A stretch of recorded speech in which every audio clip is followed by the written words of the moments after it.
auksas. Grįžtam prie, iš ko turėtų padaryti jūsų žiedai, ne? Jūs turite ten raudoną auksą, iš tėvų norite baltą žiedą. Valio, neškite, padarysime. Tikrai nėra skirtumo, ar jūs turite raudoną auksą, ar jūs turite geltoną auksą. Padarysime tokį žiedą, kaip jums reikia. Čia yra grinai technologija ir su to dirba visi, kas neperdarinėja žiedus iš jūsų žiedų, o tiesiog išvalo iš jūsų žiedo visus priedus, kurie ir daro būtent prabą ir spalvą, ir įdeda ten būtent tokio priedo, kokią jūs norėtumėt spalvos gauti žiedą. Tai kiekviena įmonė turi tai paslapti, nes tie priedai dabar yra parduodami. Anksčiau reikėjo juvelyrui maišyti ten 10% vario, 10% sidabro, galbūt 10% nikelio. Dabar yra parduodami priedai, jūs nupirkat priedą, įdedat, kiekvienas sudėtis yra parašyta ant pakuotės, tačiau procentaliai nieks nerašo, pabandai su viena kompanija padirbti, su kita, pasižiūri, kuris yra geresnis, su tai ir dirbė. Ne? Tai tie priedai ir sudaro tą likusią dalį auksą, 58% dedam auksą į 585 prabą ir 42% dedam priedus. Priedai ir daro tą spalvą, kurią jūs norite. Taigi, jeigu norite daryti iš jūsų turimą auksą, valio, visą laiką sakau, ir sutaupysite, ir biudžetą tilpsite, o jeigu tai bus dar senelio auksas, tai pagal visą astrologiją ir visus patarimus, tai tas žiedas tampa jūsų talismanu. Tik tai vienas dalykas, jeigu norite daryti iš savo auksą, būtinai paprašykite lydimo aktą, kad būtent išlydė jūsų auksą. Tai turėtų kainuoti papildomai, nes kainuoja nemažai. Jūs turėtumėte už tai sumokėti papildomai kažkur 20-30 eurų už tą valymą, kad būtent padarytų iš jūsų. Jeigu jums nėra skirtumo ir ten nėra močiutės ar senelė, tiesiog yra dirbiniai, kurių jūs nenešiojate, tai jums tikrai to nereikia. Jums gali pakeisti tą, ką mes turime. Taigi, investicinis auksas. Kodėl įrašiau šitą punktą? Todėl, kad daugelis kompanijų, kurie čia bandė įkurti prieš 5 metus parduodant investicinį auksą, kažkodėl tai pradėjo aiškinti, kad žiedai turi būti daromi iš investicinio aukso, nes jie neturi praeities. Tas investicinis auksas lygiai taip pat daromas su praeitim, nes visi perka iš biržos laužą, jį išvalo tiesiog, kad bankas uždeda jums skaičiukus ir supakoja, kad tai yra investicinis auksas. Už tai jūs maždaug permokat už tą pakuotę 10%. Yra būtent auksinė žaliava, kurią galima pirkti jau užlydytą, tai jinai kainuoja 10% pigiau, nes jinai be pakuotės, bet jinai pagal būtent tas visas savybės turi lygiai taip pat gaminama. Grūdintas auksas, tai čia yra technologija, kurią gali sau leisti tik tai vokiečiai, nes tai yra būtent auksas daromas prie šaltos temperatūros. Lietuvoje mes dėja to sau leisti negalime, neturime tik pinigų, neturime tokių kiekių tų parduodamų žiedų, kad auksą daryti šaltojų būdu. Čia nereikia tiek daug galvoti apie tai, čia tiesiog tie mikroįtrūkimai atsiranda dažniausiai prie karštos temperatūros. Taip teigia vokiečiai, tačiau gerai dirbant, tie mikroįtrūkimai irgi neatsiranda. Tai tas grūdintas auksas, jis toksai klaustukas, kur galima dar kalbėti valandą laiko, tai jeigu kam įdomu, galite ateiti į konsultaciją, tai paaiškinsime, kom jis skiriasi. Auksas spalva. Nu ką, pradedam. Daugelis iš mūsų norėjo labai žiedų raudoną auksą, nes mūsų tėvai vaikščiojo su tokiais žiedais.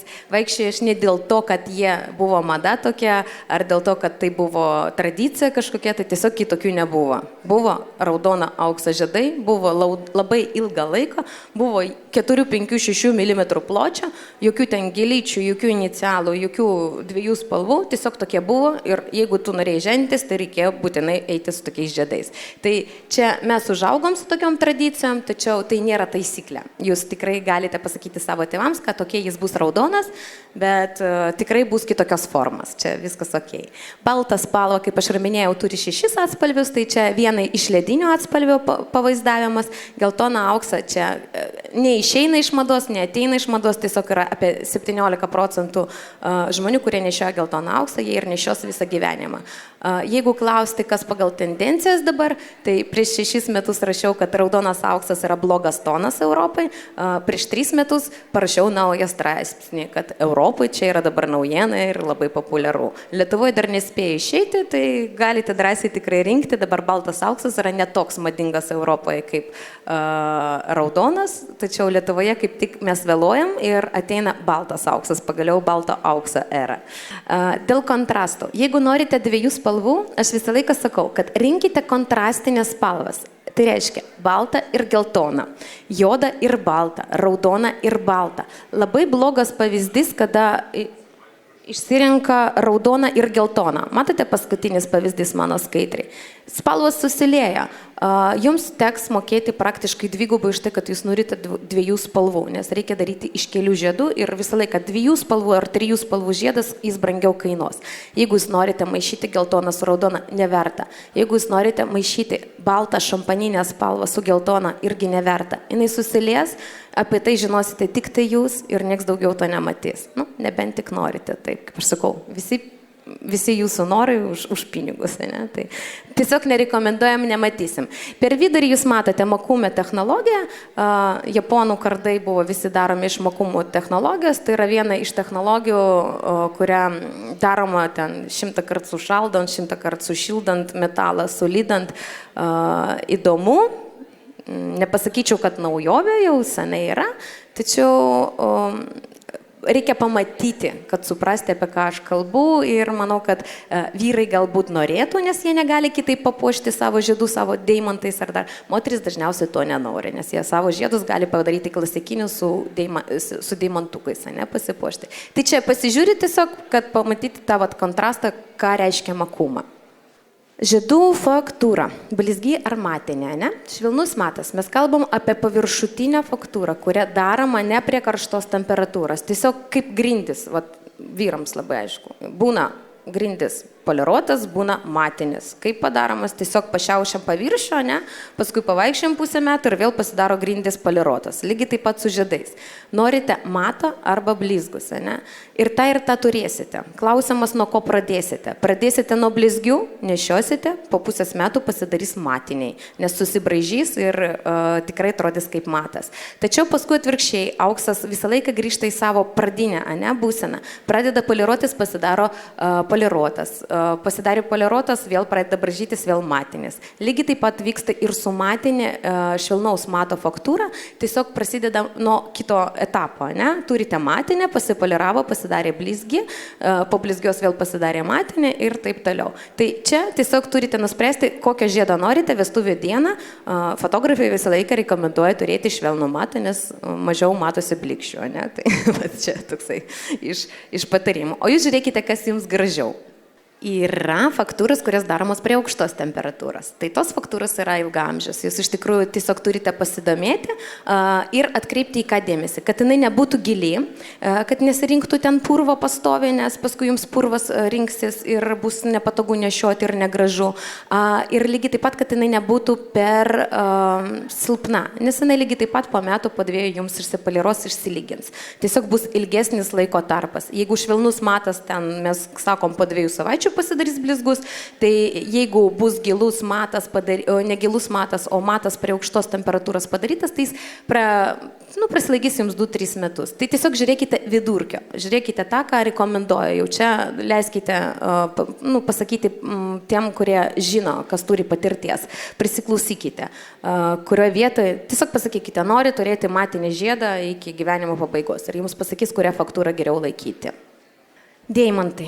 Aš jau pradžioj sakiau apie deimantus, mitas apie tai, kad deimantai krenta ir lieka mitų, tikrai duodam garantiją, tikrai aš nesakau, kad jie tikrai neiškrys jums 100%. Iš visų 99 iš 100%, ką mes pardavėm, iškrito 1%. Buvo ten, nežinau, keli atvejai, tikrai vieną kartą juvelyras pats nepastebėjo, tiesiog neįstatė, bet mes pastebėjom prieš atiduodant žmogui, ne, kad to deimanto nėra. Tai, būna tokie žmogiškieji faktoriai. Vieną kartą man pačiai, nes turiu žiedą aplinkui sudėtą smulkiais deimantais ir jis pas mane nesisuka ir visą laiką krūvis eina toj pačioj vietoj, tai lagaminą patraukiau ir deimantas man sprogo. Tiesiog jį pakeitė ir, nors ir geros kokybės, ne, tie deimantai.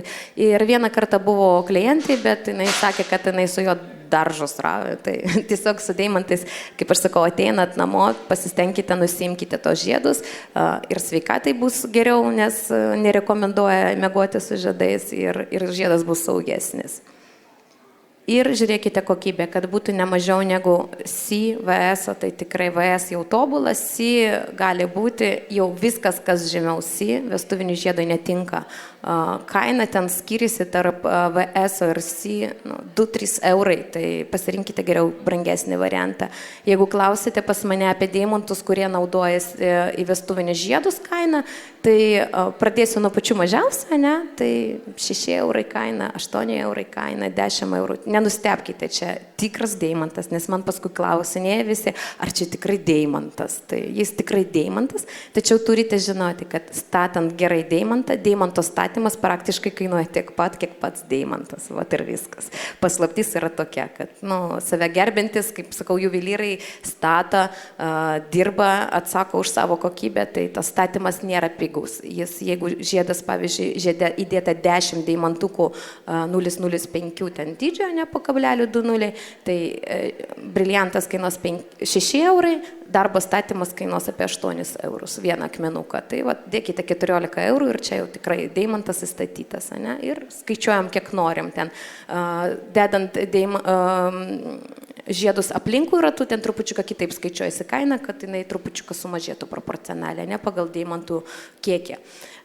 Kas dabar yra su deimantas aktualu, įdomu ir tikrai rekomenduoju, turime netgi čia stendė atsivežę paletę pasimatuoti juostelės. Tai visas moteris dabar alpsta dėl tų juostelio, vestuvių biudžetai yra limituoti, kaip aš sakau, jūs tikrai, jeigu nusistatyt, kad turit skirti ten 600 eurų, tai jūs tiek ir skirkite, tačiau moterims visą laiką yra išeitis, paskui ir kalėdų proga, ar metinių proga, ar vaiko gimimo proga nusipirkti papildomą juostelę. Kodėl mes rekomenduojam tas juostelės? Visų pirma, žiedą jūs turėsite praktišką ir panašų į vyro žiedą, ne?